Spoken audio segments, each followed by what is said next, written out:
கோவில்ல வந்து பணம் என்றாங்க, உண்டியல்ல வந்த பணத்தை. உயர் சாதி வகுப்பினர் அந்த பணத்தை எண்ணிக்கிட்டு இருக்கும் பொழுது, அதில் ஒரு 2 பேர் அந்த பணம் பாக்கெட்டை எவ்வளவு ரூபான்னு நமக்கு தெரியாது.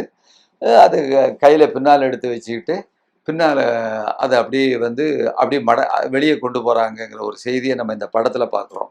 இப்போ இது என்னன்னு சொன்னால், அந்த உயர் ஜாதிக்காரங்க மட்டும் இல்லைங்க.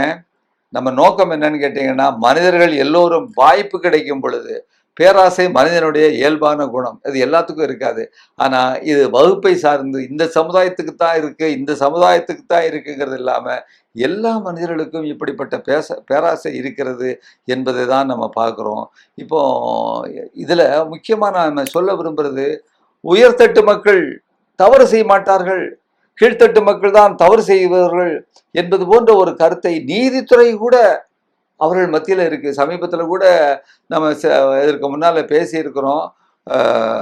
அதாவது குற்றச்சாட்டில் பதிவு செய்யப்பட்டு குற்றமிழைக்கப்பட்டவர்களுக்கு நீங்கள் ஜாமீனில் பிணையில் விடுதலை செய்யணும்னு சொன்னால் வந்து டாய்லெட்டை கழுவணும், போலீஸ் ஸ்டேஷனில் உள்ளதை, அதே மாதிரி மருத்துவமனையில் உள்ள டாய்லெட்டை கழுவணும்னு சொல்லிலாம் நிபந்தனை போட்டாங்களே, அதுக்கு கீழ்ச்சாதியில் உள்ள மக்கள், அதாவது சூத்திரர்கள்.